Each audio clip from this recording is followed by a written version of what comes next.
chapter number 60, verse number 13, and also all the way through the following chapter, chapter number 61, Surah As-Saf. We will look mainly at Surah As-Saf, inshaAllah.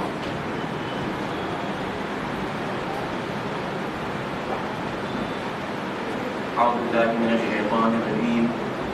بسم الله الرحمن الرحيم. الحمد لله رب العالمين. الحمد لله الذي هدانا لهذا وما كنا لنهتدي لولا أن هدانا الله. والصلاة والسلام على أشرف الأنبياء والمرسلين خاتم النبيين سيدنا الممجد بشير المصدق المصطفى الأمجد محمود الأحمد أبي القاسم محمد وعلى أهل بيته الطيبين الطاهرين المعصومين ولعنة الله على الظالمين من الأولين والآخرين. أما بعد، فقال الله سبحانه وتعالى في كتابه المجيد وفرقانه الحميد وقوله الحق. بسم الله الرحمن الرحيم. مثل الذين اتخذوا من دون الله أولياء كمثل العنكبوت اتخذت بيتا وإن أوهن البيوت لبيت العنكبوت لو كانوا يعلمون. آمنا بالله. صدق الله العلي العظيم. صلوات على محمد وآل محمد.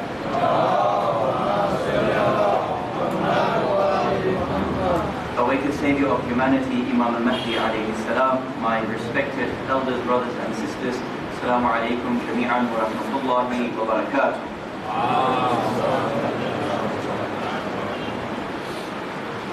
In the world in which we live in today,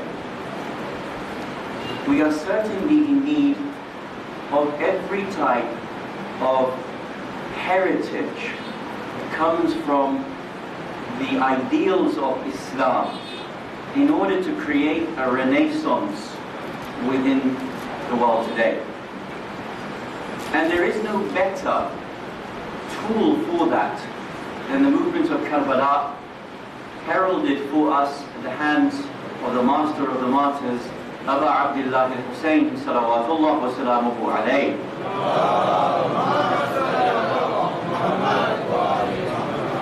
Karbala is a university of Islam. Every single lesson that is found within Islam is found within the movement of Karbala from its very beginning until its very end. Not just on the day of Ashura or on the 11th of Muharram, Sham al-Ghariba, but the entirety of the movement, from understanding the peace treaty between Imam al-Hassan alayhi salam and Muawiyah bin Abi Sufyan, all the way up until the movement of the fourth Imam, Zayn al-Abidin, salawatullah wa salamuhu alayhi, back within Medina. And so from within these two bracketed periods, the movement of Karbala is a university that needs to be understood for today. Within any university there are teachers who specialize within their own fields. You'll have the department that looks after sciences, you'll have the department that looks after languages, and so on and so forth. And of course within those departments you will have heads of departments, you will have teachers within those particular fields. In the movement of Karbala, for example, if you want to study patience, you will study patience from Her Eminence Sayyidah Zainab, salawatullah wa salamuhu alayha. If you want to study loyalty and courage, you will study Abu Fadl Abbas ibn Amir al-Mu'mineen, salawatullah wa salamuhu alayhi. Just like there are various scientists and teachers within each university, there is also a dean, a head of the university itself. And similarly, in this way, the head of the university of Karbala is Abu Abdullah alayhi salam, who encapsulates the entirety of the movement, bringing all of the teachers underneath him. But the movement of Karbala has various different faculties to it. There's a time for 10 years where the Imam is very much at peace. And he is trying different ways in order to galvanize the Muslim Ummah. At times he is a teacher. At times he is writing letters to leaders of other communities. At times he is meeting with the enemies and trying to talk to them directly. At times he needs to remain very patient in the threat of his life or against his life.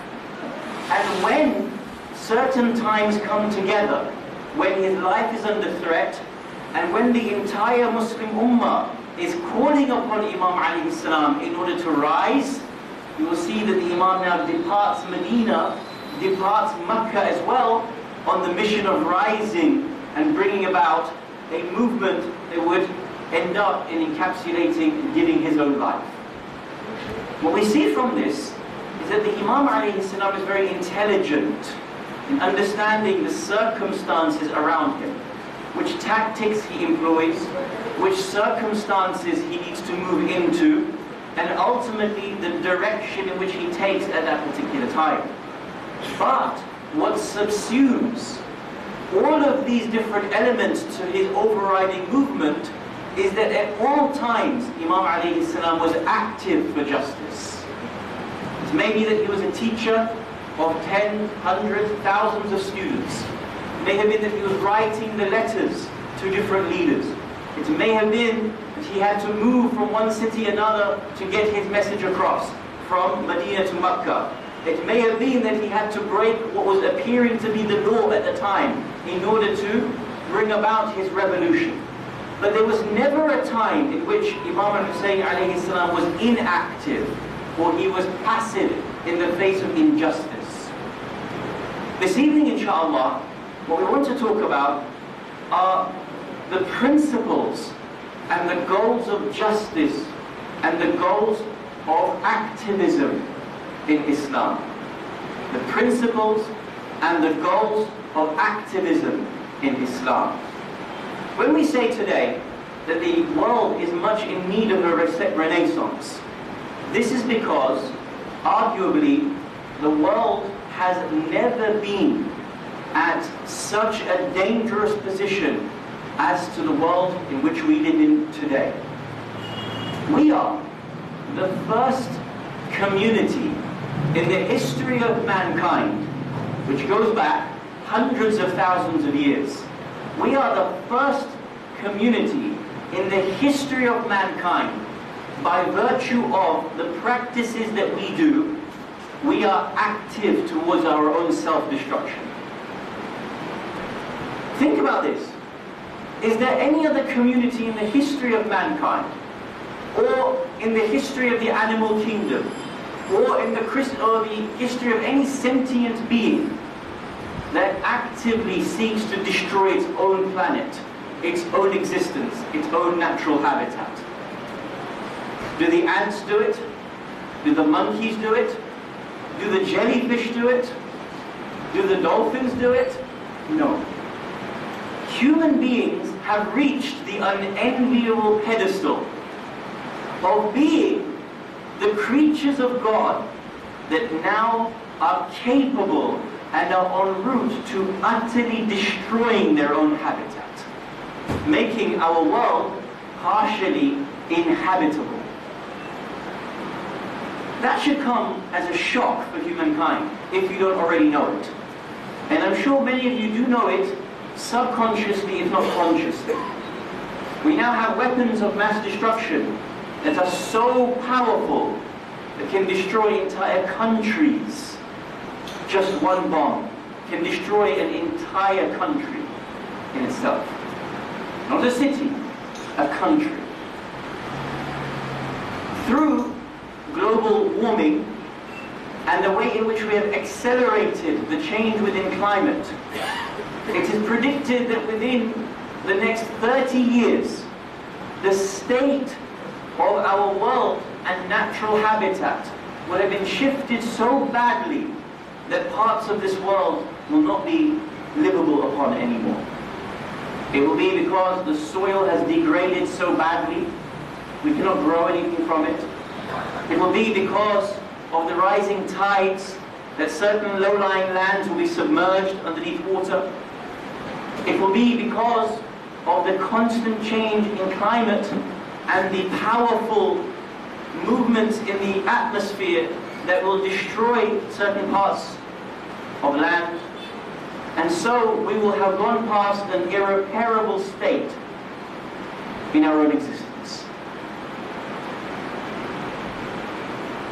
Considering we have these two major challenges within the world,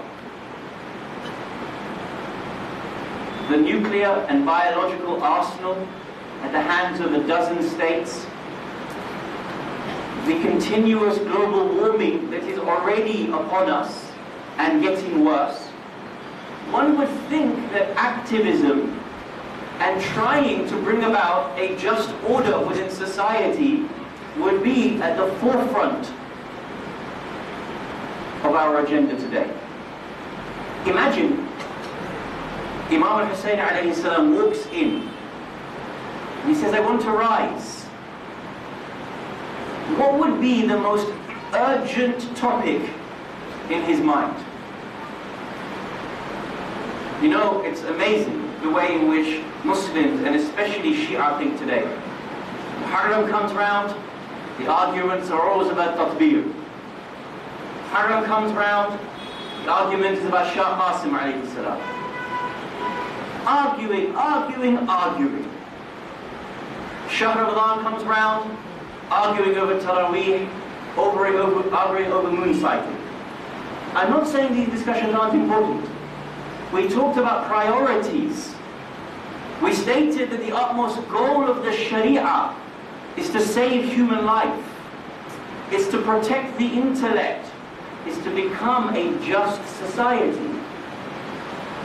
How much time do we spend on things that are secondary, tertiary, or even of very little value altogether, compared to what the actual priorities of Islam are? Do you think when Imam al-Mahdi alayhi salam comes, that he's going to come here and want to debate with you some of these things that we think are so important? Or do you think he's going to try to stop nuclear weapons in this world? Do you think he's going to try to ensure that the earth isn't destroyed and become uninhabitable for the next generation? Or do you think he's going to sit there arguing about Shaykh Qasim alayhi salam and whether he was married or not married, whether we should bring out tabut and whether we should have Mendi on it or not? I'm just asking a question. Because you are all intelligent human beings. You're all autonomous human beings and you have the right to think about these things for yourself. But what we end up doing, we end up arguing about these other things that bring fights within the community, that bring abuse of one another within the community. And all along the Imam is sitting there asking you, do you see what your Muharram has become? Is this what you have made of your Muharram, of your Shahr Ramadan? I asked on night one, what do you think Imam alayhi salam will ask of me? What will be the urgent needs of the Imam of the time? The reality is, we are the first and only civilization in the history of humanity that is on the verge of self-destruction. And not just by virtue of global warming, and not just by virtue of the nuclear arsenal that is in the hands of so many despotic human beings. The way in which we have polluted our earth, the way in which we have polluted our seas, the way in which we are cutting down trees, is at such a rate that we are on the verge of destroying our own ecology. You know, at the current pace that we are cutting down the trees in the Amazon rainforest, by the year 2050, the Amazon will almost be completely destroyed. Do you know why we need the Amazon? To breathe, brother, to breathe. The Amazon rainforest are the lungs of the earth. You know when you inhale oxygen and then you exhale, that needs to be turned back into oxygen so you can breathe. What happens if you can't breathe, brother? You will die. The main place on the face of this earth that reproduces oxygen is the Amazon rainforest. Without it, you will die. And there is so much pollution and so much smog in our countries that currently here in India, 1 million people a year die just from smog alone, smog-related diseases. Let alone in China, alone in London, alone in Brazil. And when the atmosphere, if we destroy our own planet, this will become uninhabitable. But it's okay, let's keep arguing over Zanjir. It's okay, let's keep arguing over moon sighting. You remember that famous hadith from Amir al-Mu'mineen Ali ibn Abi Talib salawatullah wa salamuhu alayhi. Saluni, saluni. Ask me before you lose me. What did that man ask? Ya Amir al-Mu'mineen, how many hairs do you have on your head? According to another riwayah, how many hairs do you have in your beard? We laugh at that man, don't we? Be honest. We say to him, how silly is this? You have the man that has access to all the knowledge from beginning to end. Everything you could possibly want to know, and that's what you're going to concern yourself with? What's funny is when we do the same thing today. We go towards Marja. I'm not saying Marja knows everything. I'm moving on with the point. We go towards Marja, we sit and we ask him questions that have such little value by virtue in comparison to the urgent needs of the time. What does he think of us as a community when he's constantly asked the same question over and over and over again by every group that comes? I remember last Arba'een, I had the honor of translating questions to and from Ayatollah Hafiz Bashir Najafi. Allah prolong his life. Many communities came, majority were from Pakistan, and sometimes they would ask questions. It would be certain questions, things like, can a Sayyid marry a non-Sayyid? And do you know how often he's asked this question? Do you not think it's already on his website? Do you not think it's possible to ask the alim of the group? You need to ask Marja this question. Of course he was asked about Zanjir. They asked him, Sayyid, is it permissible for a non-Sayyid to wear the color green? Because green is normally associated with Sayyids. I'm not saying these aren't important questions. I'm saying if you have 10, 20, 50 minutes with the Marja, maybe we can think about the priorities of sustaining our life and where we need to be going as a community. All of you, inshallah, will go on ziyarah. You will meet His Eminence Ayatollah Sayyid Sistani. You will go on ziyarah. You will meet Ayatollah Shaykh Bashir Najafi, so on and so forth. Think about where we are as a community and what we need from these discussions, the urgency that we have. Every month currently, we are obliterating 120 species. Think about that. We are killing entirely 120 species of animal every month currently. If you take certain species out of the ecology, there will be disastrous outcomes for us as human beings. It's amazing that we think that we are so strong because we have built these giant houses, giant skyscrapers, we have atomic bombs, we have reached other planets. We think that we are so powerful. Other communities in the past thought the same thing, and they didn't realize how quickly they could be destroyed.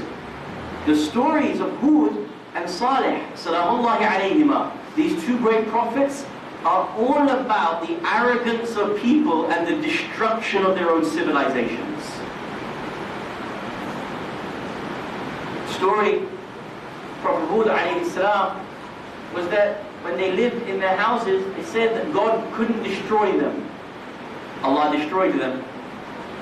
They had lived in houses which were so high at that time, they had built the peak of civilization. They had built houses of the like of which had never been seen before in the history of humanity. الَّذِي لَمْ يُخْلَقْ مِثْلُهَا, the like of which had never been seen before. 7 stories high their houses were. Today there's nothing for us when you go to Burj Dubai, Burj Al Arab, God knows what else. But they had built 7 stories high, which for them was the peak of technological advancement at their time. They thought God could never destroy us. Allah destroyed them. People of Salih alayhi salam said to themselves, if this is what happened when they built high houses, several stories high, we will dig out from the mountains and we will live in the mountains because God can't destroy the mountains. Allah destroyed the mountains.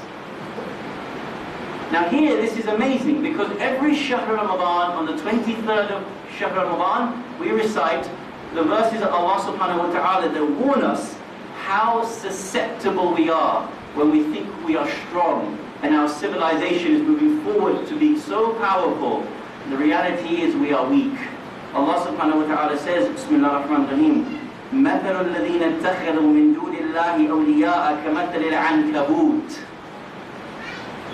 The parable of those who take guardians beside Allah is like the parable of the spider that makes for itself a house. How weak is the house of a spider? Spider thinks his web is so strong. Reality is he doesn't realize how weak it really is.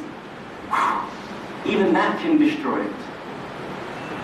Allah says, اتَّخَذَتْ بَيْتًا. It takes for itself a house. وَإِنَّ أَوْهَنَ الْبُيُوتِ لَبَيْتُ الْعَنْكَبُوتِ لَوْ كَانُوا يَعْلَمُونَ. Surely it is the frailest of houses, the house of the spider, if only it knew. We think we live is so powerful because of the technological advancements that we have. It is these very technological advancements that have left us on the precipice of destruction of our own society, of our own world, and the urgent need for us to think about how we respond to these challenges. Therefore, this evening, inshallah, our discussion is to think about activism and what are the principles and the goals of activism in Islam. How do we go about it? What are our aspirations? Where do we take examples and leadership from?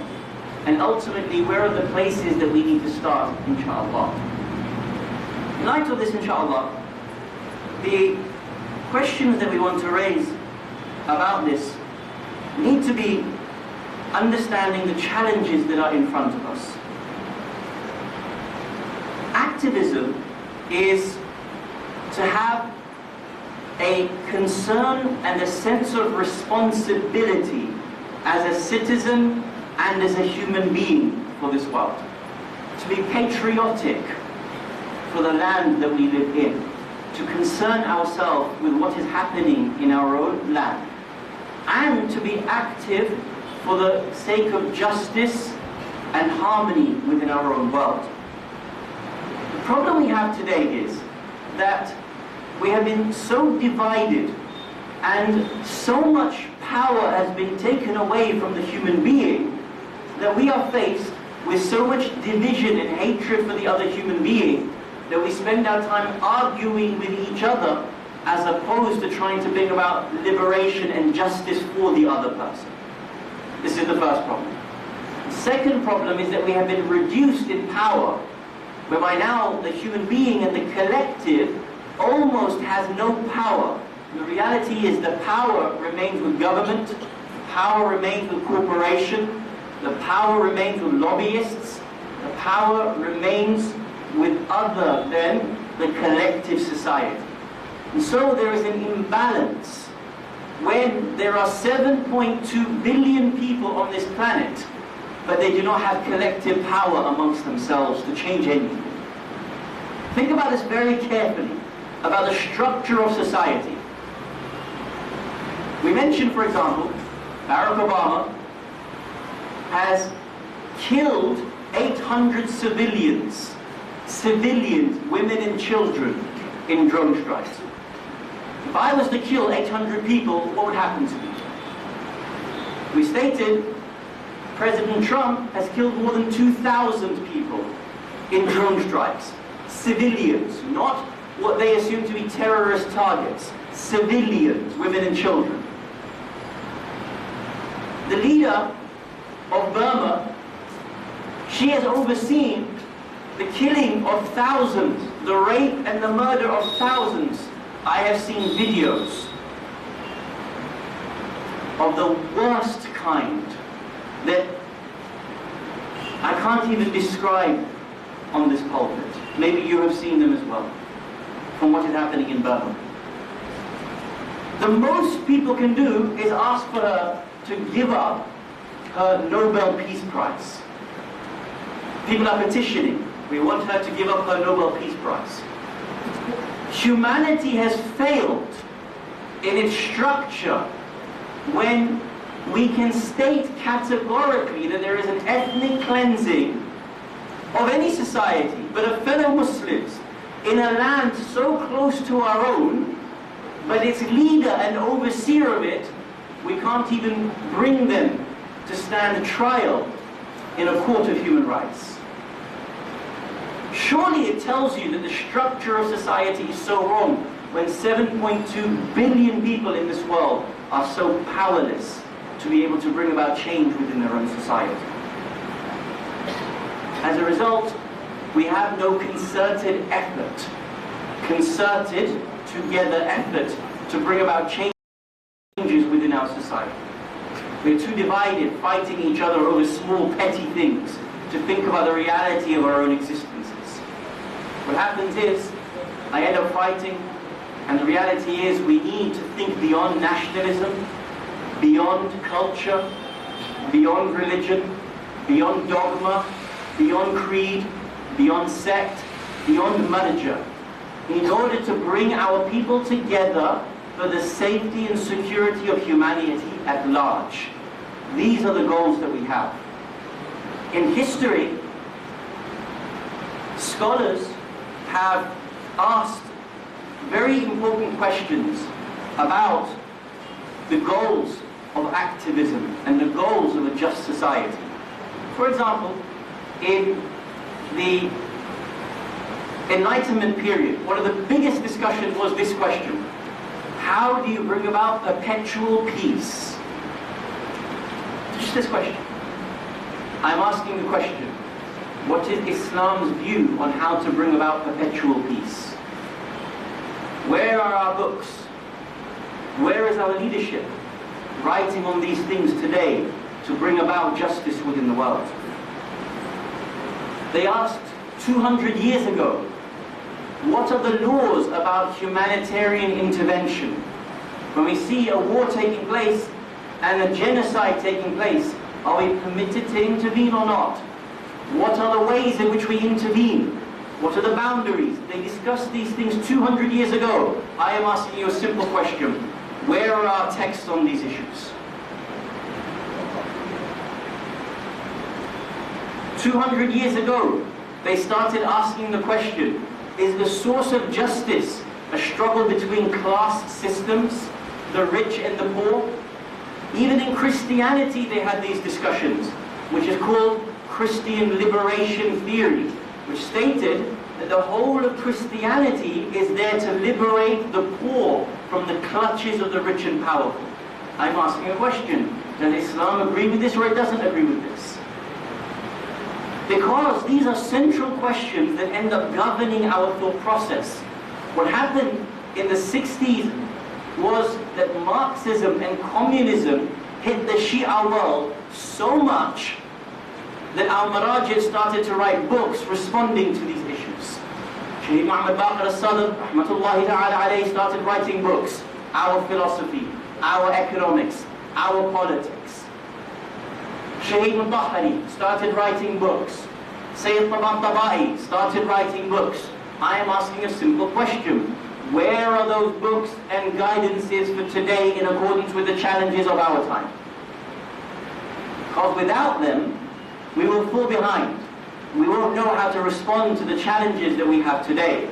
And it is a necessity that we demand these books. And we ask, we want them to be translated, we fund the translation of these texts. Without them, how will we know what the principles of our own movements are? When it comes to these issues, today, governments are cracking down on the ability to be able to be active and have activism in the world. You will see that there is a crackdown on your privacy, that your phone is not yours, it's really belonging to the government. Your emails are not yours, really. Everything is scanned. Everything of yours is scanned and put elsewhere.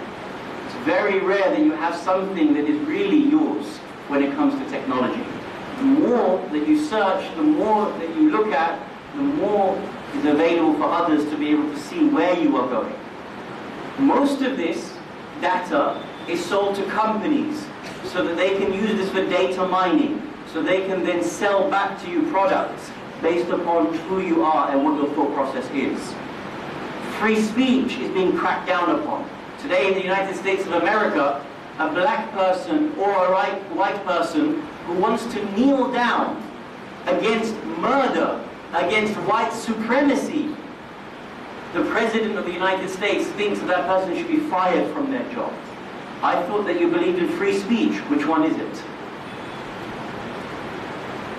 Even space is being cracked down upon. Both in the UK and in the United States, there are certain places where you're not allowed to protest anymore. I thought it was public space. If it's public space, it means me as the taxpayer pays for it. Why are you now saying I can't protest outside this place? Can you see slowly but surely your rights are being taken away from you, whereas tomorrow all your rights will be stripped from you? What will you have? There's a famous saying that was mentioned in World War II. A person said, they came for this group, I didn't support them. They came for this group and murdered them, I didn't support them. They came to murder this group, I didn't stand up for them. Then they came for me, and there was no one left to support me. We were all alone. And so, there was no ability to bring a united front and working with different partners within society to be able to make a change within society. Now, I want to mention, inshallah, 3 points. The first one is, how do we go about making sure we are active? We want to ask about Imam Hussein alayhi salam and his theory of activism, and the principle behind his theory of what is right and what is wrong, what is legal and what is illegal. And then we want to ask, how do we go about ensuring that we start our processes of making sure that we are active? First question we want to ask is, where do we start when it comes to seeing these challenges within society? Seeing that our world is on the verge of destruction. There is so much oppression in the world today. First one, my dear brothers and sisters, is very simple. Educate yourselves. Educate yourselves. Understand what is happening within the world. Understand what is happening within your own country. Understand what is happening within your own region. Understand the universal challenges and understand the relative challenges. As we stated, the world's challenges are things like the problem of global warming, the problem of nuclear weapons and biological weapons, as an example. Then you have other types of global problems, where you will see that there are the centralities of oppression that takes place. Things like the banking system that seeks to be able to manipulate the human being and make money from the human being. Then there are the localized challenges relative to your country. I can't speak with any authority on this country, so I won't. But for example, in the United States of America, the single biggest problem in the United States of America is the fact that the politicians can be legally bribed. Corporations own the politician. Money is paid in the millions from the corporation to the politician, and as a result, it's legal bribery. Really, he doesn't work for the person, he works for the corporation that pays his campaign. This is the centrality of problem. You have to get money out of politics. When you think about the challenges in your own country, we can only do so by being educated on the challenges of our time. Brothers and sisters, where does your education come from? comes from reading, being aware. The biggest problem within our communities is that we are not a reading community anymore. The first verse of the Holy Quran was what? Iqra. Read. Why? To make sure that we are widely and well versed with the realities. To read our own Islamic texts, to read texts from other ideas, to see where people are saying, what people are saying. Without a good education system, our community is doomed. Every community must be given books for free. Every community must have a book club.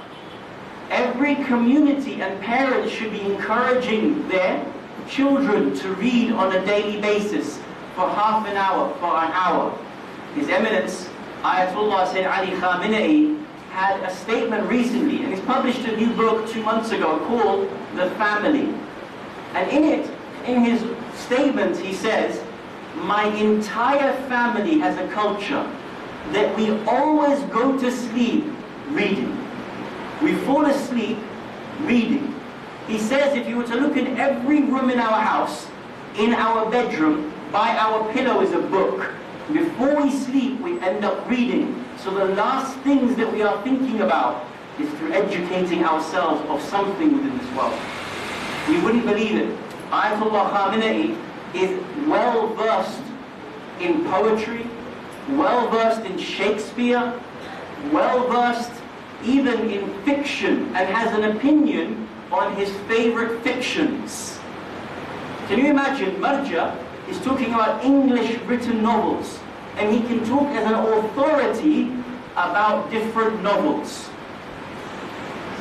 These are our maraja. Once someone came to His Eminence, Ayatollah Sayyid Muhammad Hussain Fadlullah, rahmatullahi ta'ala alayh, someone said to him, Sayyidna, your marja, where do you get time to study? Surely you have so much on your plate. Where do you get time to read and to study and to think and to ponder and to read and to challenge? He says, what if I told you that I read up to 400 books in a day? He said, excuse me, sorry, what? Yes, I read up to 400 books in a day. He said, Sayyid, you can't say these things. No one reads 400 books in a day. He said, no. He said, I meet delegations constantly. I meet people constantly. I may meet up to 300, 400, 500 people in a day. Every one of them is a book. Every one of them is a biography and a life story. Every one of them is a human experience. Every one of them has something about them that they have learned, that they have pondered, that they are educated on. When I meet them, I don't just sit there listening. I ask them, I talk to them, I find out about their family, their ideas, their challenges, their societies, everything. It's like me reading a book from each and every one of them. You see, when you're genuinely interested, when you're genuinely trying to become better and see the world, nothing will stop you. You will really become thinking and active in the way in which you are, even when you're just sitting down talking to someone, just by being engaged in that person, by asking about what they do, where they go, what their history is, why they think a certain way, what they see about the world today. Brothers and sisters, be like this. Be like books, be like an encyclopedia, like yourself. Educate yourself in the reality of what is going on. The Holy Prophet of Islam, Rasulullah Muhammad sallallahu alayhi wa said, Man asbaha wa lam yahtam bi umuri al-muslimin fahuwa laysa bi muslimin. The one who wakes up in the morning and is unconcerned about the affairs of the Muslim Ummah, he should not consider himself to be a Muslim. Listen to the heaviness of that word. The one who wakes up in the morning and is unconcerned by the needs and the affairs of the Muslim Ummah, he is not a Muslim. It doesn't mean that he doesn't say La ilaha illallah Muhammadan Rasulullah. No. It means the reality of Islam hasn't entered into his heart and into his practice. You'll remember His Eminence Ayatollah Sayyid Ali Sistani. May Allah grant him the longest of lives. I am sure many of you, inshallah, have been to visit him, or you have heard about when people have visited him. I ask you a simple question. When he speaks, what is the first thing that he tells every society, every group that comes to him? He says, after Fajr Salah, I pray for all of you. Have you heard that saying? Ayatollah Sistani tells every group, bar none. The first thing he says, after my Fajr Salah, I pray for all of you around the world. Do you know what he means by that? He means this hadith. One who wakes up in the morning and is unconcerned about the affairs of the Muslim Ummah, فَهُوَ لَيْسَ بِمُسْلِمٍ. He is not a Muslim. Sayyid Sistani spends his mornings reviewing and learning about what is happening in the world to the entire Muslim community, and spends his time praying for us about every single problem. Praying for the Muslims in Syria, thinking about their circumstances. Praying for the Muslims in Burma, thinking about their circumstances. Praying for the Muslims in Palestine, thinking about their circumstances. The first thing, brothers and sisters, is education. Knowing what is happening in the world, becoming aware, thinking about it, imbibing this into your nature, into the reality of who you are. So many brothers and sisters, you won't believe it, they have so much time on their hands. You know what they're doing? Sitting there playing these games on their phones. I will tell you this is my opinion, so I am accountable for my opinion. You ask me the worst human being in the world? The worst human being in the world is the one that dares say, I am bored. Can you imagine a world so amazing, a universe so deep, the stars, the depths of the seas, the atom, the human body, the human mind, everything that is created within this society, this universe, and then you have a human being that says, I'm bored. I'm just going to sit there and waste time on my phone by playing a game. You're given 70 years in this amazing existence, and you sit there saying, I'm bored? What has happened to us? There's a story told by a great Sunni alim by the name of Shaykh Hamza Yusuf. May Allah bless him. I wish we had Shaykh Hamza as a Shia. But the amount of good that he does in the rest of the Muslim world, maybe it is almost better that he remains as a non-Shia, helping others become awake. Brothers and sisters, search Shaykh Hamza. I'm going to give you a list of scholars, Shia, non-Shia, Muslim, non-Muslim in a minute. Learn from these people. See what is happening in the world of activism. Search Shaykh Hamza. Shaykh Hamza, of course, being from the Ahl Sunnah wal Jama'ah, will have ideas other than ours. So of course, like we said previously, we have to be careful where we take ideas from. It doesn't mean that he's not doing good work. He tells a story, he says, one day, he was a Muslim. He traveled on a flight from one part of the Middle East to another part of the Middle East. And as he went to go meet a local Bedouin from amongst that Muslim community, the Muslims asked him, how long was your flight? He said, my flight was 6 hours. He said, wow, you traveled that distance from one place to another in 6 hours? Yes. He said, it took me that journey. Do you know, if I was on that journey, it would have taken me this many weeks to get from that same place to that same place. The Bedouin man, who it would have taken him 6 weeks to get from one place to another, said, what did you do with all that time saved? What did you do whilst you were in the skies, seeing the stars, seeing the heavens? He said, I was playing on my iPad with a game. Bedouin wept. What a waste of time. You've saved all that amount of time, and this is what you did as you were in the beauty of the skies? You didn't look out the window and ponder upon Allah subhanahu wa ta'ala? You didn't think about the advancements that we've made, the humility that we were supposed to have?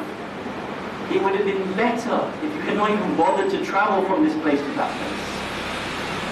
This is where we've reached as a human society. Now, in the world, there are many great activists that have taken the fight to the world. And part of the problem is that when non-Muslims make these fights for the human security, human safety, human sanctity, and when non-Muslims and non-Shi'as are not doing the same things. Because it will mean that Shi'as look up to other people as their heroes. It would mean that Muslims will look up to other people as their heroes and see them as the giants for humanity, as opposed to people from within our society bringing our thought process out. For example, I just want to mention names for our youth. Buy their books, read their biographies, see who these people are. For example, take these notes down. Celia Elworthy, a lady who has spent her life fighting for peace. Celia Elworthy. Noam Chomsky, possibly one of the giants of thinking in the world today, possibly the greatest academic alive and activist in the world. Andrew Harvey, a spiritual person who is fighting for peace and justice within the world. Sam Walton, my God, the Muslim and the Shia should consider Sam Walton to be a giant figure today. Sam Walton in the UK is one of the leading activists specifically against Al Saud and the weapons that they use to bomb innocent Shias in Bahrain and in Yemen. It's not Shias that are fighting. It's not Shias that are getting arrested. It's not Shias that are trying to stop weapons bombing fellow Muslims and fellow Shias. It's Sam Walton doing it. An Indian lady, very famous, by the name of Anjali Appadurai. I pronounce her name, but I'm not sure if it's right. Appadurai. Lady who is a great activist as well. We need to educate ourselves about where the movements are, who is doing what, and where we can get our sources of information from.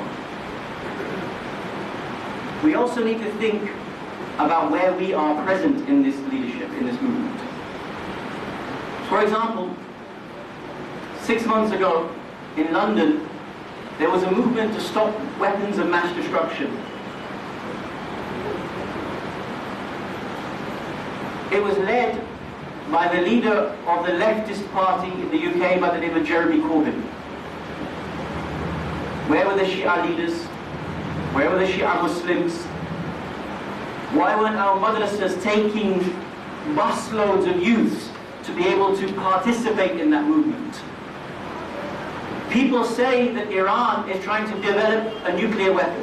Listen to this, brothers and sisters. It is haram shara'an for us to have a nuclear weapon. To have it, to build it, to invest money in it, even 1 penny in nuclear weapons is haram, haram, haram. All of our marajih have fatwa on it. And those people say that we're trying to build nuclear weapons, not true. When they say we want to give nuclear weapons to Imam al-Mahdi alayhi salam so that he can bring about the end of time, it is not true. Understand the challenges that are in front of us. Inshallah, tomorrow we will conclude with 2 points about the reality of Imam al-Hussein alayhi salam's movement, of activism, and the principles that he laid down. And we will also talk about the ways in which we can be active online and the role of our leadership when it comes to these matters. We need to continue talking about these matters so that we have a full picture of the realities of activism, inshallah. Number one, we live in very precarious times. The destruction of our ecology, the destruction of our environment, the weapons that may be used to destroy us altogether. Human being is just as evil as he was 50, 100, 500, 1,000 years ago. The difference is the amount of destruction that we can do is far greater today than what we've ever been able to do in the past. This has to be stopped. The reality is, for every penny that we spend in goodness, people will spend $1 million in evil. Which means that we need to be more active than they are in bringing about justice, the way in which they spend money to create injustice within the world. Think about the attitude of the companions and the attitude of the Ahlul Bayt alayhim as-salam when it came to sacrificing themselves to bring justice within the society. Wasn't it Shaykh Qasim alayhi salam who said, "Will I be amongst those who are martyrs tomorrow?" To which the Imam alayhi salam asked him, "Oh my dear son Qasim, tell me, how do you see death? How do you see giving your life for this movement? How do you see giving up your life and the struggle that you will have to endure tonight and tomorrow to bring about justice within this world?"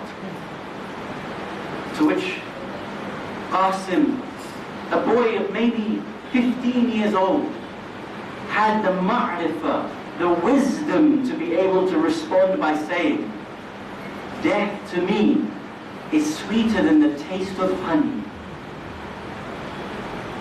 Imam responded by saying, "That is the case, then no, not only tomorrow will you be martyred, but even the 6-month-old baby Shaykh Qasim, the 6-month-old baby Abdullah al-Radi Ali Asghar will also be martyred."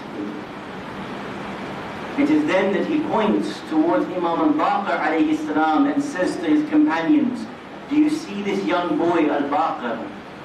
The 7th from his lineage will rise to be the awaited Savior who brings about justice, just as there is injustice in this world today."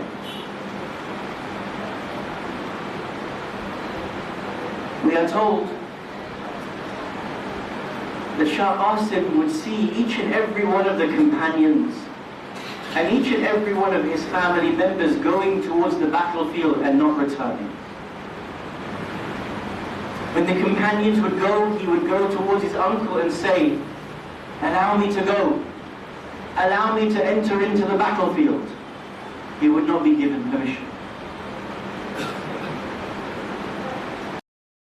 When he saw his own family members and his cousins going, it became too much for him to bear. Akbar was the first of Banu Hashim to go, because Imam al-Hussein alayhi salam would only allow for someone from his own family, from his own children to go first, before the rest of his nephews would go first. In seeing Akbar, Qasim felt a sense of shame. He wanted to be first. How do I allow my uncle to give from his own sons first, whilst I am here? How will my father Imam al-Hassan alayhi salam see me if I am not asking to go? So he would ask from his father, he would ask from his mother, ask from his uncle, "Do you allow me to go?" And each time his mother would say yes, but his uncle would say no. Then he would see the children of Zainab going. He would see Owen Muhammad going, and they were younger than him. They were but 8 and 10, or 10 and 12 years old, and he would see them, and he would say to himself, "I am older than them. I am the son of Imam al-Hassan. I need to give myself. Mother, will you allow me to go?" She says, "Go." He goes towards Abu Abdullah, and they do not allow him. It now comes to the time when he is so despondent. "I have been asking to go. Abu Abdullah will not allow me to go." He comes back to his mother with tears in his eyes. He said, "Oh my mother, Abu Abdullah is not allowing me to go." She calls him and says, "There is something in which has been kept for you in this moment. take this scroll towards your brother. He opens it, Imam al-Hussein reads it and he begins to weep. He puts it towards his face and with his tears weeping, he wipes it over his face. He looks at it, they ask him, what is it? He says, this is the writing of my brother Imam al-Hasan. It says, O Aba Abdullah, La yawm ka yawmuk ya Aba Abdullah. There is no day like your day, O Aba Abdullah. I will not be there to assist you, but this son of mine, Qasim, is in my stead. When he asks you, do not deny him martyrdom, because he is giving myself, which I would give on your behalf, O my dear brother. At this point, he gives him permission. It is said that he wraps the turban of Imam al-Hasan around the head of Qasim. He gives to him the armory of his father, Imam al-Hasan. At this point, he now comes and he bids farewell. Each and every one of the family members are remembering Imam al-Hasan at this moment. They are calling out, Wa Hasana, Wa Muhammada, Wa Aliya, because it is like a young Imam al-Hasan going out into the battlefield at this moment. The hadith says, Imam al-Hussein hugs Qasim and they cry for such a long time and they weep together in their arms. But eventually Imam al-Hasan must let go of Qasim. I ask you, oh uncles, how do you let go of your 15-year-old nephew to enter into the battlefield to face 30,000 swords and spears? Oh nephews, how will you feel for the breaking heart of your uncle when he knows in a few moments he will sit beside your body which is trampled by the horse's hooves? Qasim enters into the battlefield. He recites poetry. He says, Ana Qasim ibn al-Hasan, Sibt al-Nabi. I am Qasim ibn al-Hasan, the one who was the proximate grandson of Rasulullah. He begins to call out to them.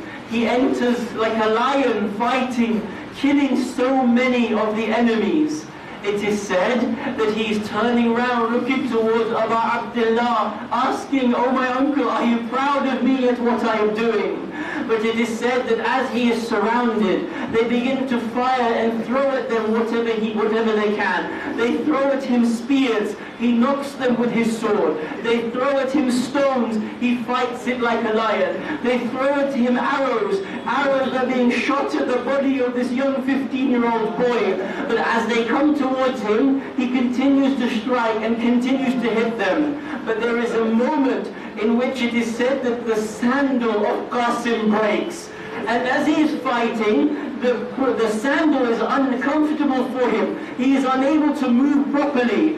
At this moment, when he strikes and kills someone, Qasim thinks for a moment, I will have just a second to take my sandal and put it off, or take my sandal and fix it. As he bends down, someone comes from the side and strikes Shah Qasim. He falls towards the floor. He calls out, Assalamu alayka ya Abu Abdullah. Oh Abu Abdullah, come to the aid of your nephew. The hadith says, at this moment Hussein and Abbas come out, raging. They see what is happening in front of them. They begin to fight and to kill the enemies. But as a result of this, the enemies are so frightened, they don't know which way they are going. They run left and they run right. They are on their horses. They move left and they move right. The horses at this moment are trampling upon the body of Shah Qasim. Qasim is still alive and he is being trampled by the horses' hooves. He is still alive whilst he is being trampled by the horses' hooves. Imam al-Hussein and Abbas dispatch the enemies towards hellfire. After they move, it is said that the dust is settling around the lands of Karbala. Hussein and Abbas see the body of Qasim. It is said that in those last moments as the dust settles, Qasim is seen with his feet kicking in pain. His feet are kicking against the dust of Karbala, moving left and right. Hussein and Abbas come towards the broken body of Qasim. Hussein falls towards the floor.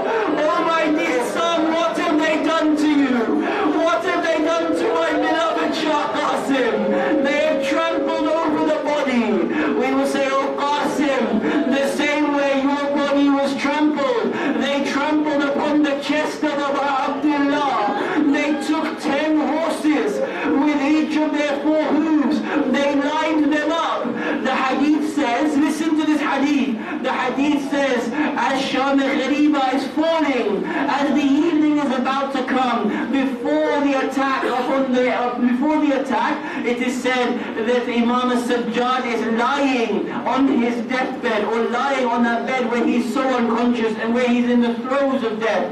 It is said that he is asked the question by his auntie Zainab.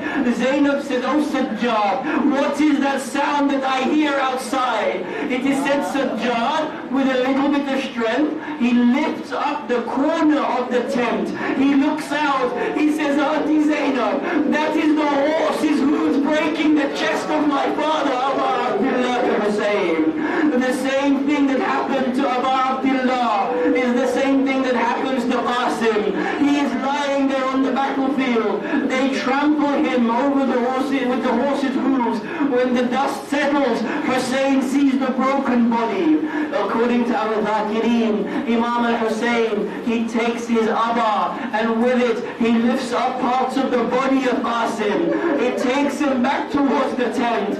I ask you, oh mothers and fathers, how do you see the body of a 15-year-old child has been trampled under the horse's hooves? It is said that they come out and they see this body. There was a tent in which the shuhada were kept.